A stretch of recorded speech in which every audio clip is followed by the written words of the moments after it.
하나님 말씀 함께 봅니다. 함께 보실 하나님 말씀은 사도행전 16장 25절에서 32절 말씀입니다. 사도행전 16장 25절에서 32절 주신 말씀을 한 절씩 우리가 교독하도록 하겠습니다.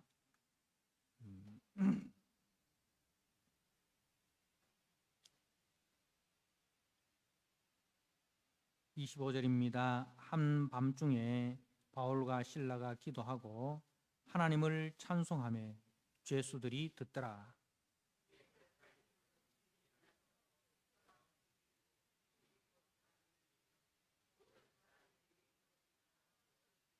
간수가 자다가 깨어 옥문들이 열린 것을 보고 죄수들이 도망한 줄 생각하고 칼을 빼어 자결하려 하거늘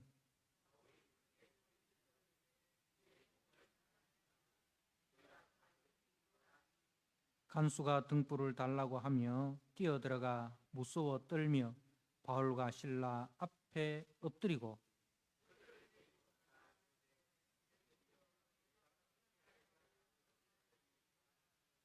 예수께서 이르시되 주 예수를 믿으라. 그리하면 너와 네 집이 구원을 받으리라 하고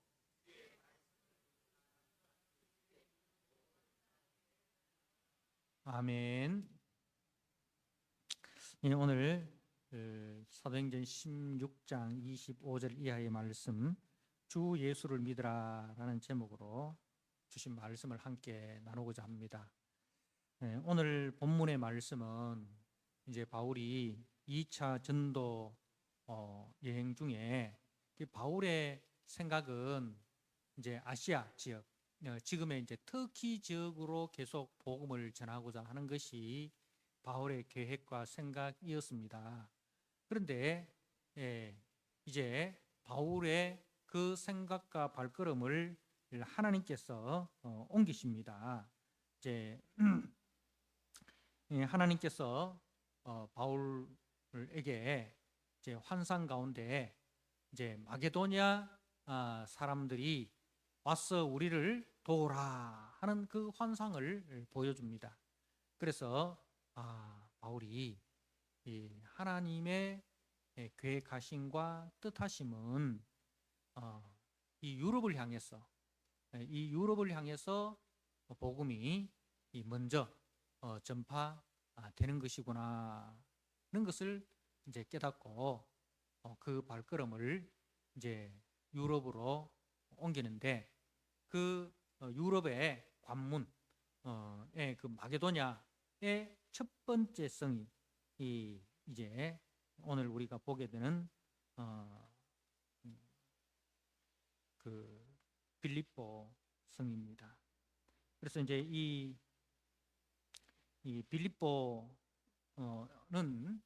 마게도냐의 첫 성인데 그 12절에 보면 거기서 빌립보에 이르니 이는 마게도냐 지방의 첫 성이요 라고 되어 있는데 그 첫 성이 1 해놓고 밑에 내려가 보면 뭐라고 되어 있습니까? 또는 첫째 가는 성이요 라고 되어 있어요. 첫째 가는 성이요. 그러니까 우리가 마게도냐의 첫 성이라 하면 일본에서 우리 이 나라로 들어오면 부산이 첫 성이듯이 마게도냐가 그 빌립보 성이 그 유럽으로 마게도냐 지방의 입구에 있는 그런 성인가 이렇게 이제 생각할 수 있는데 그런 의미가 아니고 첫 번째 가는 성, 그러니까 제일 큰 도시다 그 말입니다. 이 빌립보가 마게도냐 지역의 제일 큰 도시다는 거예요. 이제 이 빌립보 성은 우리가 바울이 전도하는 장면을 보면 항상 어느 도시에 가서든지 그 도시에 유대인들이 모이는 회당이 있습니다. 그죠? 유대인들이 모이는 회당이 있는데 그 회당에서 가서 안식일 날 말씀을 전하는 것이 바울의 전도 패턴인데 근데 이 빌립보성은 안식일 날에 바울이 갈 회당이 없어요. 회당이 없어요. 그게 이상하지 않습니까? 왜 그럴까? 왜 그럴까? 바울이 전도하는 곳곳에 다 유대인들의 회당이 있는데, 왜냐하면 유대인들은 남자 10명만 모이면은 회당을 만들어서 그 회당을 중심으로 이제 모이기도 하고 안식일 날 말씀 강론을 하기도 하고, 그게 이제 딱 정해져 있어요. 유대인 남자 10명만 모이면 회당이 생깁니다. 그러면은 이 큰 도시인 빌립보 도시에는 회당이 있었을까요? 없었을까요? 없었겠죠. 없었으니까 이제 안식일 날 어디에 갑니까? 기도처를 찾기 위해서 이제 강가로 가지 않습니까? 13절에 안식일에 우리가 기도할 곳이 있을까 하여 문 밖 강가에 나가 거기 앉아서 모인 여자들에게 말하는데, 그러니까 이 빌립보성에는 회당이 없으니까 안식일 날 바울이 기도처를 찾으러 나간 거다는 거죠. 그럼 왜 빌립보성에는 회당이 없었을까 하면요, 이 빌립보성은요, 그 로마가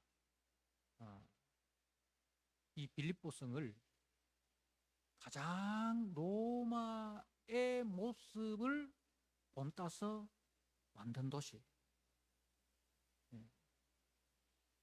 이 빌립보성은 역사적인 도시입니다. 마게도냐에 유명한 사람이 누가 있었습니까? 알렉산더 있죠. 그죠?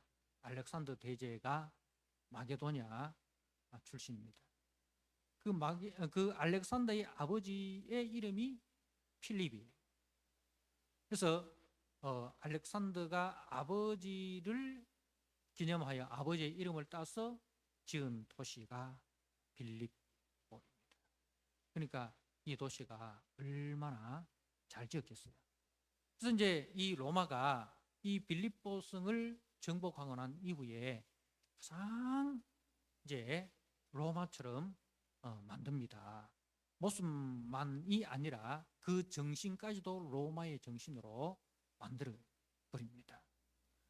그래서 이제 거기는 로마의 퇴역한 군인들을, 로마를 위해서 충성하고 로마를 위해서 일생을 헌신한 사람들이 이 빌립보성에 와서 이제 쉬고 말년을 보내도록 그렇게 했어요. 그 로마의 정신이 가득 있는 것입니다.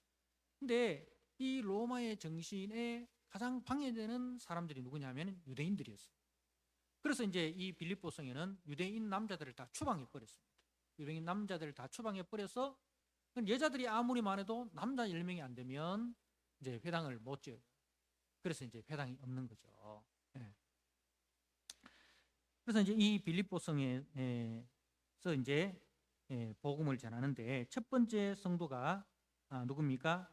1호 성도가 14절에 두아디라 시에 있는 자색 옥감 장소로서 하나님을 섬기는 루디아 하는 이제 이 여인이 소개되고, 주께서 그 마음을 열어 바울의 말을 따르게 한지라 해서 15절에 그와 그 집이 다 세례를 받고 우리에게 청하여 이르되 만일 나를 주 믿는 자로 알거든 내 집에 들어와 유하라 하고 강권하여 머물게 하니라.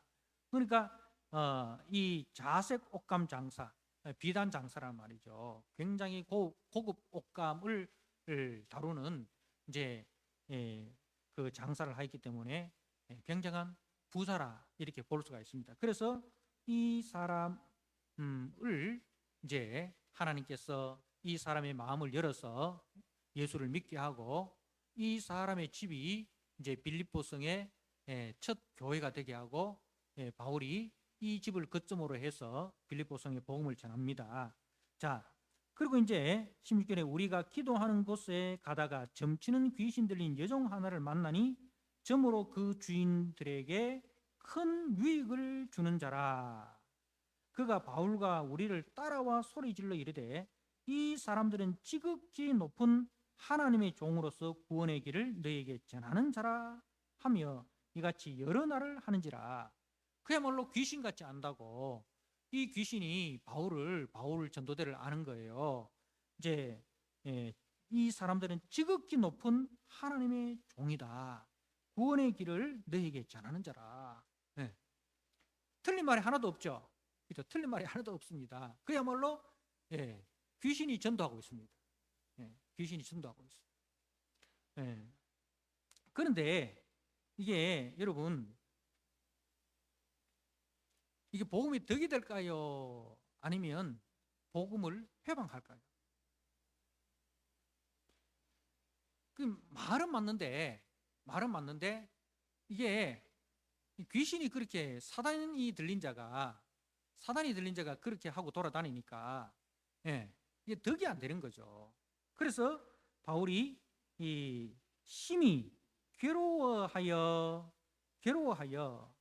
돌이켜 그 귀신에게 이르되 예수의 이름으로 내가 네게 명하노니 그에게서 나오라 하니 귀신이 즉시 나오니라. 그러니까 이제 바울이 이 일로 인하여 괴로워했다는 거예요. 방해를 받았다 이 말입니다. 괴로워했다 이 말은 복음에 방해가 되었다. 복음 전파에 방해가 되었다. 그래서 바울이 이제 이 귀신에게 주 예수의 이름으로 명하노니 그에게서 나오라 하니까 귀신이 나옵니다. 자, 귀신이 나오면 점을 칠 수 있습니까? 없습니까? 점을 못 치잖아요. 그죠? 점을 못 치니까 어떤 일이 일어납니까? 점 보러 오는 사람들이 신통력이 사라져 버리니까 발길이 끊겨버립니다. 귀신같이 점치는 이 용한 점쟁이가 이제 신통력이 떨어져서 이제 찾아오는 손님이 없으니까 수익이 사라진 거예요. 그러면은 이제 누가 가장 억울하겠습니까? 이 귀신 들린 노예를 이용해서 결과로 먹고 사는 앞에 있는 주인들, 그 주인들에게 큰 이익을 주는 자라. 그 주인의 이익이 다 끊겨버린 거예요. 자, 그래서 그 일로 인해서 19절에 여종의 주인들은 자기 수익의 소망이 끊어진 것을 보고 수익의 소망이 끊어진 거예요. 수익의 소망이 아니라 그 미래의 소망까지 다 끊겨져 버린 거예요. 그래서 바울과 실라를 붙잡아 장터로 관리들에게 끌어갔다가라고 되어 있어요. 그러니까 이제 이 여종의 주인들은 이 여종의 삶에는 관심이 없어요. 여종이 어떻게 귀신에게 노임을 받고 인격적으로, 그죠? 인간의 존엄성을 지키며 또 가정을 지키며 그렇게 그 영혼이 그야말로 세상을 사는 동안에 인간적으로 살고 인격적으로 살고 존귀함을 받고 살고 사람답게 살고 여기에는 관심이 없어요. 오직 뭐에만 관심이 있습니까? 이 여종을 통해서 들어오는 돈에만 관심이 있는 거예요. 돈에만 관심이. 여종에게 관심 있는 것이 아니라 여종이 벌어다주는 돈에 관심이 있는 거예요. 사람을 뭐로 보는 거예요? 돈 버는 수단으로 보는 거예요. 이게 이제 사단에 속한 세상의 가치관입니다. 사단에 속한 세상의 가치관은 그 사람의 인격이나 인권이나 존엄이나 뭐 거기에 관심이 있는 게 아니고 이 사람을 통해서 들어오는 수익에 관심이 있는 것이고 그 사람이 벌 수 있는 돈의 액수가 높으면 그 사람은 대우를 받고, 그죠? 그 사람이 벌어들이는 액수가 적으면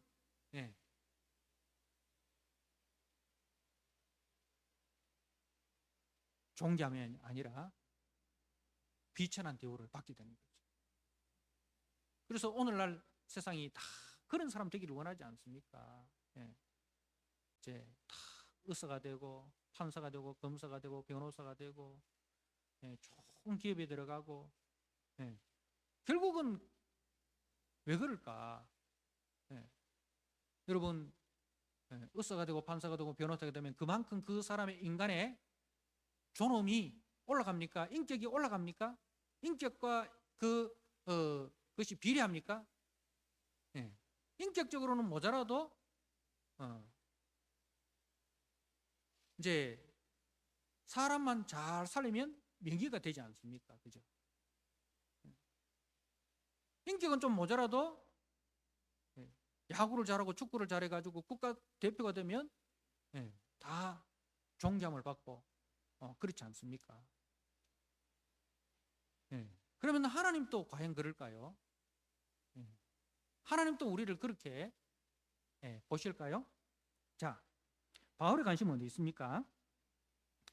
이제 그 사람들이 하는 짓을 보십시오. 바울과 시라를 붙잡아 장터로 관리들에게 끌어갔다 이 말은 정직히 모시고 갔다는 거예요. 막무가내로 끌고 갔다는 거예요. 막무가내로 끌고 갔다는 거예요. 그죠? 감정이 막 이렇게 받쳐가지고, 응? 너 때문에 우리 기업이 망했어. 우리 사업이 망했어. 너 때문에 내 신세 망했어. 그렇게 이제 분노를 가지고 바울과 실라를 무지막지하게 끌어다가 이제 장터의 관리들에게 갑니다. 이 장터의 관리는 요즘 말로 말하면 치안을 담당하는 경찰들이라고 보면 됩니다. 그래서 로마는요, 어디에 가장 관심이 있느냐 하면 치안 유지, 질서 유지에 제일 관심이 있습니다. 이 속에서 어떤 폭동이 일어나거나 질서를 어지럽혀가지고 폭동이 일어나는 것을 로마는 가장 이제 큰 죄로 다스립니다. 그게 이제 로마는 무서운 거예요. 사람들이 감정이 격해가지고 폭동이 일어나고 하면 이거는요 걷잡을 수가 없거든요. 그래서 그 로마는 이 치안 유지, 질서 유지에 대해서 굉장한 신경을 씁니다. 그래서 그 현장에 있는 이 관리들은, 경찰들은요, 방망이를 몇 개씩이나 가지고 다니고, 그 중에서 책임자들은요 그 방망이에 도끼까지 달고 다닙니다. 그래서 즉석에서 그것을 제압을 해버리는 거예요. 옛날에도 우리나라에 경찰들이 방망이 차고 다니던 시대에 있었잖아요. 그죠? 요즘은 방망이 안 차고 다니죠. 옛날에는 그 방망이 차고 다니고 그렇게 했습니다. 그래서 옛날에 일제시대 순사들 칼 차고 다녔지 않습니까? 그래서 그것처럼 이제 그 로마는 아마 다 이 로마에서 막 보고 배운 것 같아요. 그래서 이 사람들은 방망이를 여러 개 차고 다니고, 또 책임자들은 도끼까지 차고 다니고 그렇게 했습니다. 자, 그래서 이제 그 20절에 상관들 앞에 데리고 가서 말하되, 이 사람들이 유대인인데 우리 성을 심히 요란하게 하여 로마 사람인 우리가 받지도 못하고 행하지도 못할 풍속을 전한다 하거늘. 이 말은 뭡니까?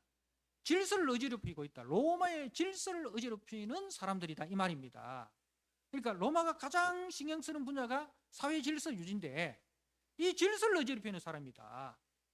이거는 그러니까 이거는 즉석 재판, 즉석 판결을 해야 되는 거다, 그렇게 한 거예요. 사단에 속한 자들은 어떻습니까? 굉장히 포악합니다. 그리고 거짓말을 능수능란하게 합니다. 왜? 사단은 거짓의 압이거든요. 거짓말을 눈 깜짝하지 않고 합니다. 거짓말을 참말같이 해요. 자, 그리고 22절에 무리가 일제히 일어나 고발하니, 그러니까 선동을 합니다. 무리가 일제히 일어났다는 것은 이제 선동을 합니다. 선동해서 그 선동에 이제 넘어간 사람들이 이 고발까지 합니다. 그 이제 고발이 한두 사람이 한 게 아니고 여러 사람이 때를 지어가지고 고발을 합니다.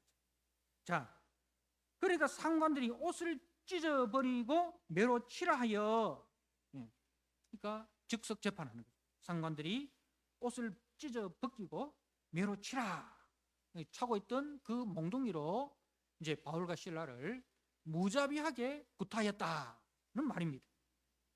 자, 그리고 많이 친 후에 그야말로 이제 이 바울과 실라가 실신할 지경까지 그렇게 친 후에 그다음에 옥에 가두고 간수에게 명하여 든든히 지키라.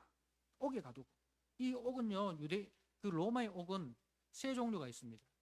첫 번째 단계는 이제 일반 잡범들, 이제 일반 잡범들, 그 들어가는 뭐 우리로 치면은 뭐 이제 경찰서 유치장 정도 되는 뭐 그런 이제 경범죄자들, 그다음에 중범죄자들 이 들어가는 감옥이 있고, 이 바울이 들어간 이 감옥은요 아주 강력범죄자, 사형수들이나 강력범죄자들이 들어가는 그런 감옥을 이야기합니다. 그러니까 이거는 그 로마의 감옥 중에 지하를 이제 굴로 파서 만든 그런 감옥입니다. 지하를 굴로 파가지고 이제 만든 그런 그 아주 중범죄자들, 사형수들이 들어가는 감옥인데, 근데 거기에서 24절에 그가 이러한 명령을 받아 그들을 깊은 옥에 가두고 그 발을 착고에 든든히 채웠더니, 이 착고라는 것은 뭐냐면은 우리가 로마 이런 영화를 보면 왜 죄수들의 그 양발을 이렇게 벌리게 해가지고 쇠막대기 같은 데 있잖아요. 쇠막대기 있는 데에 구멍을 뚫어 가지고 오른쪽 발 왼쪽 발을 거기에 이제 넣어 가지고 자물쇠로 딱 잠그는 거예요. 이게 착고예요. 이게 착고. 그러니까 얼마나 불편하겠습니까? 얼마나 힘이 들겠습니까? 그러니까 한번 보십시오. 낮에 실컷 얻어 터지고 죽을 똥 맞고, 그리고 그 다음에 이 깊은 감옥에 들어와서 발이 착고에까지 이렇게 메어가지고 채워져가지고 이렇게 던져져 있습니다. 자, 여러분, 그리고 이제 25절에 한밤중에 바울과 실라가 기도하고 하나님을 찬송하며 죄수들이 듣더라라고 되어 있어요. 자, 이 부분에 대해서 우리가 고린도후서 1장을 한번 보시기 바랍니다. 바울이 어떻게 고백을 하고 있는지. 고린도후서 1장 8절 9절 제가 한번 읽어드리겠습니다. 형제들아, 우리가 아시아에서 당한 환난을 너희가 모르기를 원하지 아니하노니 힘에 겹도록 심한 고난을 당하여 살 소망까지 끊어지고 우리는 우리 자신이 사형 선고를 받은 줄 알았으니. 사형 선고를 받은. 그러니까 이제 사형수가 들어가는 감옥에 들어갔고 거기에 발이 착고에까지 차였고 채워졌고, 그러니까 이제 힘에 겹도록 심한 고난을 당하여 살 소망까지 끊어지고 우리 자신이 사형 선고를 받은 줄 알았다.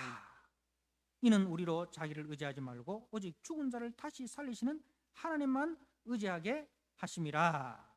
그가 이같이 큰 사망에서 우리를 건지셨고 또 건지실 것이며 이후에도 건지시기를 바라노라. 그래 되어 있습니다.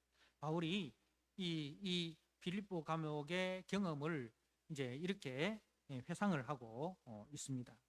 자, 이런 가운데서 한밤중에 바울과 실라가 기도를 합니다. 그 기도가 어떤 기도였을까요? 굉장히 궁금하죠. 기도하고 하나님을 찬송하며 죄수들이 듣더라. 자, 우리는 이 말을 들으면 야, 진짜 바울 참 대단하다. 이런 상황에서 하나님께 기도하고 찬송까지 하고, 응? 바울을 뭐 우리가 무시의 인간, 마징가처럼 그렇게 생각하는 경우들이 많잖아요. 진짜 바울은 그런 상황에서도 낙심하지 않고, 그런 상황에서도 하나님을 원망하지 않고, 그런 상황에서도 하나님 앞에 기도하고 찬송하고, 이렇게 하면 우리는 바울이니까, 그죠? 복음서가 있는 것처럼 예수님처럼 바울처럼 그렇게 살 수는 없을까? 바울을 너무 미화해요. 바울도 사람인데 성경에 보면 엘리야도 우리와 같은 성정을 가진 사람이라고 했어요. 바울이라고 뭐 다르겠습니까? 우리가 사도행전을 보면 바울이 고린도 교회에 고린도 도시에 도착했을 때 바울이 마음이 어떠했겠습니까? 고린도 1장에 우리가 심히 두렵고 떨었노라 했잖아요. 심히 두렵고 떨었다 했어요. 예, 그래서 이제 사도행전에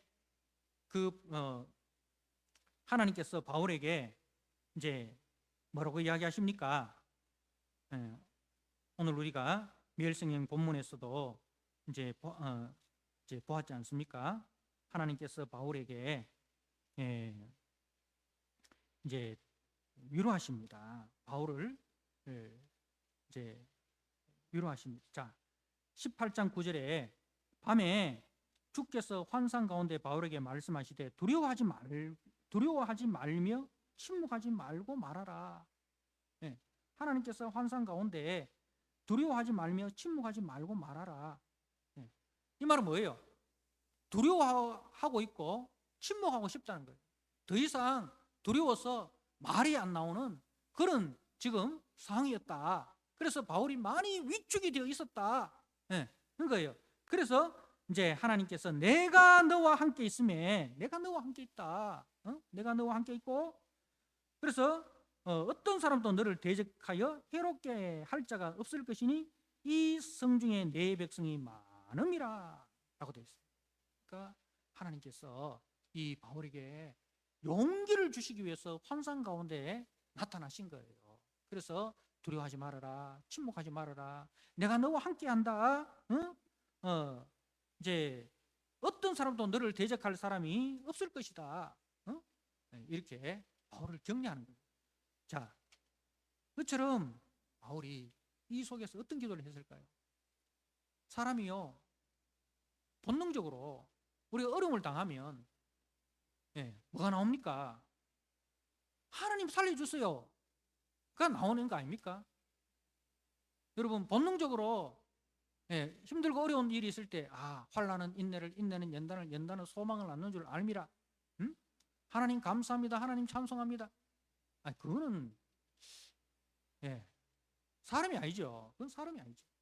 사람은 본능적으로 다 바울이든 엘리야도 어떻게 합니까? 하나님 나만 남았습니다 하고 그 로뎀나무 아래 가서 죽기를 간구합니다. 하나님 차라리 죽는 것이 사는 것보다 낫습니다. 이럴 바에야 하나님 차라리 죽여주십시오. 여러분, 그 사람이 엘리야예요. 엘리야가 어떤 사람입니까? 하나님께서 성경에 죽음을 보지 않고 올라간 두 사람, 에녹과 엘리야, 그리고 변화산에 나타난 두 사람, 모세와 엘리야, 그 위대한 엘리야, 그 위대한 엘리야도 그랬습니다. 바울도 하나님 살려주세요. 하나님 살려주세요. 우리가 어찌할 수 없는 그 상황에 도달할 때 다 이 기도가 나옵니까? 그죠? 우리가 우리의 자식이 이 어떤 병에 걸려가지고 죽어갈 때 그 회당장 야이로의 딸처럼, 그죠? 수로보니게 여인처럼 체면불구하고 예수님 살려주세요. 예수님 도와주세요. 그죠? 우리가 어떻게 할 수 없는 그 상황, 어떻게 할 수 없는 그 문제, 어떻게 할 수 없는 그 어려움을 당했을 때 우리는요, 그렇게 외칠 수밖에 없는 인간이에요. 그게 당연해요. 그걸 가지고 우리가 믿음 없다라고 함부로 말하면 안 돼요. 누구든지 그 상황이 되면 그렇게 되는 거예요. 자, 그래서 바울의 사람들이, 대부분 사람들이 바울은 육체의 한계와 현실의 악조건에도 불구하고 하나님께 감사하며 기도하고 하나님께 찬송을 드렸습니다. 이렇게 바울을 막 영웅시하는데, 뭐 그렇게도 볼 수는 있겠지만, 그러나 그게 자연스러운 게 아닙니다. 그 헬러의 그 원어의 시제를 보면요, 기도했다, 찬송했다, 이것이 시간적인 차이를 두고 있습니다. 시간적인 차이를 두고 있습니다. 그러니까 기도하고 난 이후에 시간적인 간격을 두고 그 다음에 하나님을 찬송했다, 이래 나오는 거예요. 예. 그러니까 바울이 현실의 문제를 놓고 하나님 앞에 간절히 기도했습니다. 그리고 그 기도의 응답으로 하나님을 찬송했다. 이렇게 보는 것이 맞습니다. 자, 제가 오전에 한나의 이야기를 할 때도 마찬가지였습니다. 한나가 하나님 앞에 그냥 너무 억울해가지고 너무 힘들어가지고 하나님 앞에 나와서 울었잖아요, 그죠? 그리고 난 이후에 보면 한나가 기도할 때 엘리 제사장이 뭐라고 이야기합니까? 술 끊으라 하잖아요. 술 끊으라. 술에 취해가지고 와서 막 횡설수설하는 것처럼.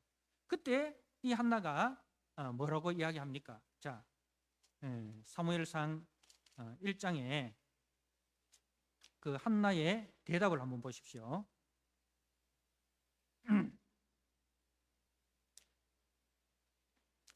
이제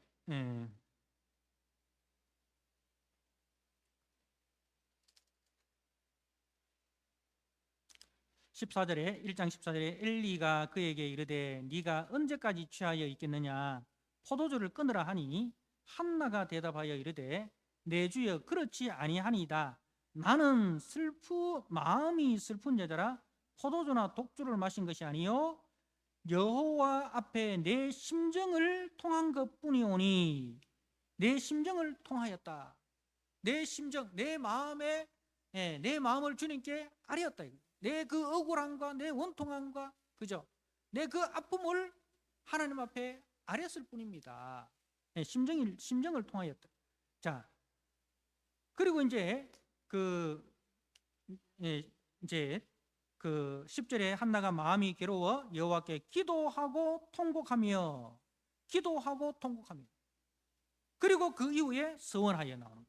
10절에 마음이 괴로워서 기도하고 통곡하여 그 다음에 서원하여가 나옵니다. 서원하여 이르되 만군의 여호와여 만일 주의 예종의 고통을 돌보시고 나를 기억하사 주의 예종을 잊지 아니하시고 주의 예종에게 아들을 주시면 내가 그의 평생에 그를 여호와께 드리고 삭도를 그 머리에 대지 아니하겠나이다. 자, 이런 거예요. 이걸 정리를 하면요, 한나가 대적자 분인나로 인하여 심정이 너무너무 억울해요. 그래서 하나님 앞에 그 심정을 토했습니다. 자기의 억울함과 원통함을 하나님 앞에 토했습니다. 아들이 없다는 것은 태를 하나님이 열어주지 않았다는 거거든요. 태를 열어주지 않았다는 것은 하나님 앞에 저주를 받았다 이 말입니다. 저주받은 여인으로 그렇게 사람들에게 놀림을 받는다. 특히 이제 이 분인나가, 둘째 부인인 분인나가 첫째 부인인 이 한나를 향해서 너 하나님께 저주받았어. 나를 봐. 나는 하나님께 축복받았어. 이렇게 하나님께 저주받은 여인으로 그렇게 이제 인식을 하고 놀린단 말입니다. 그래서 이제 그 심정을 하나님 앞에 통하였습니다. 그런데 그 기도하는 중에 뭘 이제 이 한나가 깨닫느냐면은 하나님의 마음을 깨달은 거예요. 이 시대에 하나님의 백성으로 부름받은 이 이스라엘이 한 영혼도 하나님의 마음을 아는 자가 없다 이거죠. 하나님의 마음을 아는 자가 없고 심지어 제사장까지도 그죠? 그 사사시대 아닙니까? 이제 이 사무엘의 시대는 그 사사시대에 어둡고 하나님의 그 은혜를 떠나서 무질서하게 살아가는 그 시대에 그 하나님의 아픔을 이 한나가 본 거예요. 그래서 하나님 내게 아들을 주시면 그 아들을 통해서 하나님의 마음을 드러내는 자로 세우겠습니다. 나실인 구별된 자, 이 이스라엘 속에서 구별된 자로, 이스라엘과 이 범죄한 이스라엘과 구별된 자로서 하나님의 마음을 토해내는 그러한 사람으로 내가 키우겠습니다. 그래서 하나님의 마음을 시원케 하는 그런 자로 내가 세우겠습니다. 그 기도. 그처럼 이제 바울이 기도하는 가운데 그걸 이제 하나님의 마음을 본 거죠. 하나님의 계획하심을 본 거죠. 자기는 이제 기독교를 핍박하는 자 아니었습니까? 그죠? 그래서 스데반을 죽이는데 앞섰던 사람 아닙니까? 그런데 하나님께서 은혜로 자신을 그 다메섹 도상에서 부르시고, 그리고 그 아나니아를 통해서 눈을 밝히 보게 해주시고, 그리고 자신을 사도로 세워서 이 복음을 전하는 일꾼으로 세우셨단 말입니다. 그래서 자기의 계획은 아시아로 가는 것이었는데 하나님의 주권적인 역사하심으로 자신의 발걸음을 이 유럽으로 돌이키게 해주셨다는 거예요. 그리고 가는 곳마다 사람들을 만나게 해주시고, 이 빌립보에도 이제 루디아를 만나게 해주시고, 그죠? 그리고 이 귀신이 예수의 이름 앞에 떠나가게 하시고, 그러니까 그 지금까지 이렇게 자기가 걸어온 발걸음을 보니까 힘들고 어려웠지만 그 속에 항상 누가 함께 하셨습니까? 하나님이 함께 하셨습니다. 그죠? 하나님의 선하신 손길이 자기와 함께 하시고 자기를 붙드시고 자기를 여기까지 인도하셨다는 거예요. 자, 그러면 이 감옥이 내가 죽을 감옥이냐? 하나님께서 나를 죽이시기 위해서 이 감옥에 넣었겠냐? 하나님께서 내 발걸음을 아시아에서 이 빌립보로 옮기게 하시고, 이 빌립보를 통해서 다시 로마로까지, 그죠? 가게 하시는 그 하나님의 선하심이 내 속에 있음을 본 거예요. 그래서 이제는 나를 통해서 이 감옥에서도 하나님의 선하심을 나타내시기를 원하시는, 그리고 나타내실 그 능력의 하나님, 그 은혜 하나님을 바라본 거예요. 이것은 내가 갇혀야 할 감옥이 아니라 이 감옥에 복음이 매인 것이 아니라 나는 갇혀도 복음은 매일 수 없다. 바울이 기도하는 가운데 하나님의 선하신 그 역사하심과 계획을 깨닫게 된 거예요. 그랬을 때 뭐가 터져나옵니까? 하나님에게 대한 감사와 찬송이 터져나옵니다. 하나님의 계획하심은 사람이 능히 깨달을 수 없다. 그 로마서에서 바울이 그렇게 고백하지 않습니까? 교리를 다 이야기한 이후에 하나님의 은혜를 다, 교리라는 것은 하나님의 은혜라고 했잖아요. 그 하나님의 은혜를 묵상하면 뭐가 나옵니까? 감사가 나옵니다.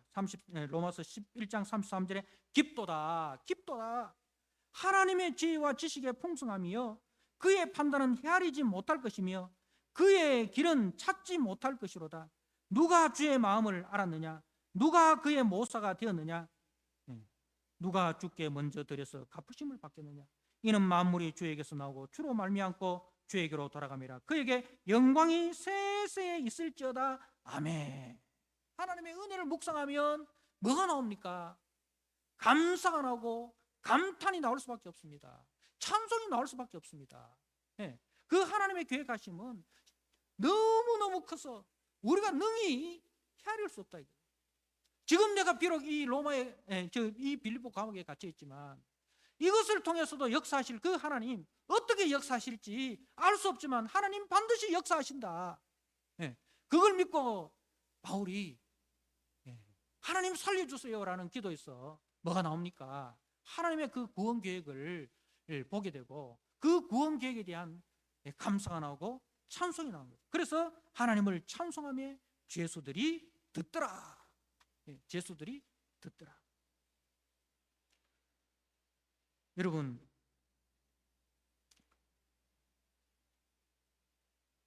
환난은 인내는 연단은 소망을 이룬 줄 알미라. 이거요 그냥 나오는 이야기가 아니에요. 바울의 경험입니다. 바울이 하나님을 맛보아 안 거예요. 바울의 경험, 환난, 인내, 연단, 소망. 환난을 통해서 일하시는 하나님의 역사를 기대하고 범사에 하나님을 인정하고 기쁨으로 찬양한 것입니다. 그리고 자신이 주님의 뜻을 이루는 도구라면 현재 이 고난도 하나님의 목적을 이루는 기회로 드리겠습니다. 내가 기꺼이 이 감옥에 갇히는, 매를 맞고 감옥에 갇히는 그 일을 내가 감당하겠습니다. 내가 하나님의 일을 이루는 도구로 쓰여진다면 내가 기꺼이 그 일에 참여하겠습니다.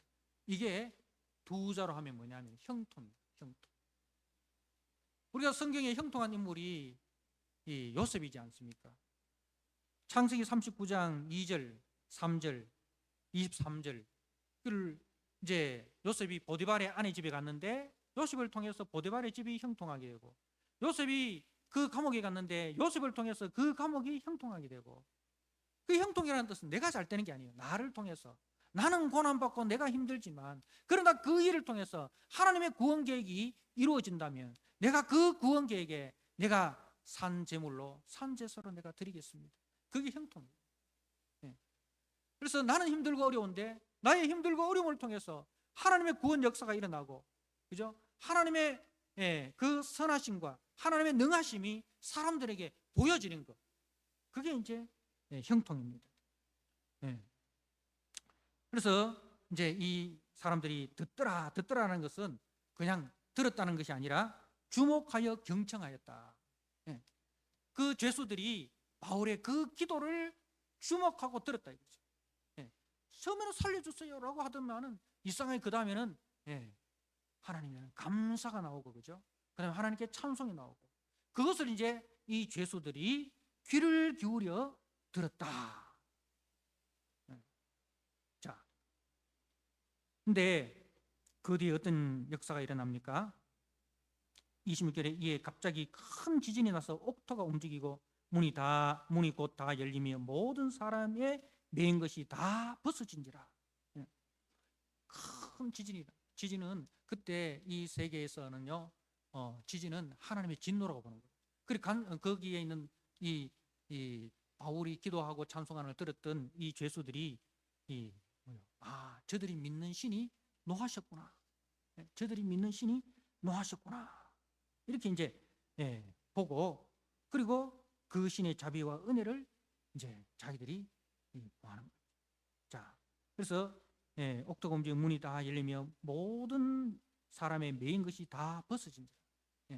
그러니까 이 사람들이 막 그냥 이렇게 지진이 일어나고 그냥 옥문이 열려버렸으면 다 튀어나갈 건데 이걸 뭐로 보는 거예요? 신의 진노로 보는 거예요. 저 바울과 실라, 저 사람들이 믿는 신이 진노한 게다. 그 신의 진노 앞에 저들이 꼼짝달싹 못하고 그냥 두려움에 떠는 거예요. 두려움에 떨고 있는 거예요. 자, 그리고 27절 간수가 자다가 깨어 옥문이 열린 것을 보고 죄수들이 도망한 줄 알고 칼을 빼어 자기를 하려 하거늘. 자, 이 간수가요, 자다가 깨었습니다. 근데 옥문이 열렸습니다. 당연히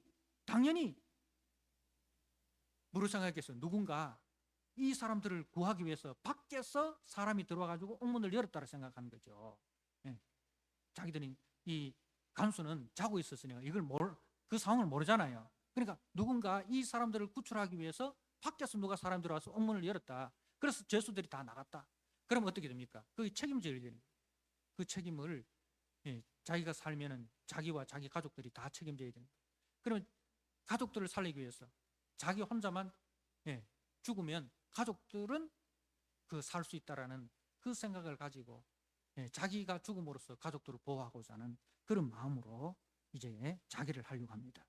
자, 그런데 그때 바울이 크게 소리질러 이르되 네 몸을 상하지 말라. 우리가 다 여기 있노라 하니 간수가 등불을 달라고 하며 뛰어들어가 무서워 떨며 바울과 실라 앞에 엎드리고 그들을 데리고 나가 이르되 선생들이여 내가 어떻게 하여 구원을 받으리까. 자, 여러분, 이 간수가 충격을 받았습니다. 왜 충격을 받았습니까? 야, 저런 사람도 있구나. 무슨 말입니까? 우리와 저 사람의 삶의 방식이 다르구나. 우리는 다 살기 위해서 노력하는데 저 사람은 이 죽고 사는 것을 초월한, 그죠? 죽음을 두려워하지 않고 고난을 두려워하지 않고, 그리고 그 상황 속에서도 자신이 아니라 남을 돌보는, 남을 먼저 생각하는, 야, 저렇게 사는 사람도 있구나, 그 말입니다. 자기는 자기 가족, 자기 살기 위해서, 그죠? 그렇게 노력하는데 저 사람들은 자기 중심이 아니라 다른 사람을 생각하는, 그 얻어터지고 착고에 차여 있는데 사람이라면 빨리 거기서 벗어나기를 다 원하지 않습니까? 그런데 그런 상황이 주어졌음에도 불구하고, 그렇게 하지 아니하고 오히려 남아서 자기를 핍박한 그 간수를 생각하는, 그 삶의 원리가 다른구나. 예. 그래서 이제 선생님, 우리가 어떻게 하여 구원을 얻으리까? 그 다른 세계관에 대한 갈망이 있는 거예요. 당신들이 믿는 신이 어떤 신인데, 어떤 신이길래 그런 담대함이 있습니까? 그런 평안함이 있습니까? 어떻게 그런 세계에 속할 수 있습니까? 그런 뜻이에요. 우리가 어떻게 구원을, 이 사람이 부활의 어떤 그런 소망을 가지고 구원을 이야기한 게 아니고, 어떻게 하면 그런 마음을 품을 수 있습니까? 어떻게 하면 그런 세계관을 품을 수 있습니까? 자, 그러니까 바울이 뭐라고 이야기합니까? 주 예수를 믿으라, 주인을 바꾸라, 이 말입니다. 주 예수 앞에 뭘 붙이면 주를 바꿔라, 주인을 바꿔라. 네가 주인이고 로마의 황제가 주인인 그런 세계에서 그들이 참 주인이 아니다. 로마의 황제가 너 주인이냐? 로마의 황제는 너에게 뭘 명하느냐? 너에게 책임을 묻고 그 책임에 대해서 죽음을 명하지 않느냐? 죽음을 명하지 않느냐? 주인을 바꿔라. 주 예수를 믿어라. 그리하면 너와 네 집이 구원을 받으리라. 주인을 바꿔라. 이 세상의 주인이 예수가 주인이다. 사람이 주인이 아니고 세상 권력자가 주인이 아니고 우리가 전하는 예수가 모든 만물의 주인이고 우리의 주인이다. 사랑하는 성도 여러분, 성도는 세상 속에서 세상과 다른 주인을 모시고 사는 사람입니다. 사람들은 다 자기를 주인으로 삼고 돈을 주인으로 삼고 물질을 주인으로 삼고 그 자기의 종로로 하고 돈과 물질의 종로로 하고, 그것을 위해서는 양심도 도덕도, 그죠? 다 버리고 거짓과 타협하고 무력을 무자비하게 휘두르면서까지, 그죠? 자기의 세계를 구축하려고 하는데, 근데 하나님 나라의 세계관은 어떻습니까? 정반대죠. 예수의 십자가는 우리를 살리기 위한 십자가였습니다. 우리로 하여금 주님은 그 십자가를 지고 가라. 네가 십자가를 짐으로 네 주변에 사람이 산다면 너는 기꺼이 그 십자가를 지고 가라. 네 십자가를 내려놓으려고 생각하지 말고 네 십자가를 지고 감으로 너와 네 가족이 구원을 받는다면, 네 이웃이 구원을 받는다면, 다른 사람이 구원을 받는다면 너는 그 형통의 삶으로 나아가라. 그 일의 도구가 되어라. 그 일을 구원의 기회로 삼아라. 사랑하는 성도 여러분, 우리는 누구를 주인으로 모시고 삽니까? 정말 예수가 저와 여러분의 주인이십니까? 주인 되신 주님이 걸어가신 그 길을 걸어가시고 주인 되신 주님이 살아가신 그 삶을 우리가 따라감으로써 나도 살고 이웃도 살리는 그 일의 도구로 쓰여지는, 그리하여 저와 여러분 더 나아가서 우리의 가정과 우리의 이웃이 구원을 받는 그런 은혜가 있기를 주님의 이름으로 부탁드립니다. 아멘. 주 예수를 믿으라. 그리하면 너와 네 집이 구원을 받으리라 하신 주님, 정말 우리가 주님을 예수님을 주인으로 모시고 사는 성도 되기를 원합니다. 세상처럼 물질을 주인으로, 돈을 주인으로, 나를 주인으로 모시고 사는 사람이 아니라 우리를 위하여 자기 생명을 내어주신 예수 그리스도를 우리의 주인으로 모시고 살게 하여 주옵소서. 주님이 걸어가신 그 십자가의 길을 걸어가게 하여 주시옵소서. 주님이 십자가에 달리심으로 우리가 형통하였습니다. 하나님 아버지, 우리가 십자가를 짐으로 우리의 주변이 형통케 되는 그 삶으로 우리가 나아갈 수 있도록 우리에게 은혜를 베풀어 주옵소서. 예수님께 하신 이름으로 기도드리옵나이다. 아멘.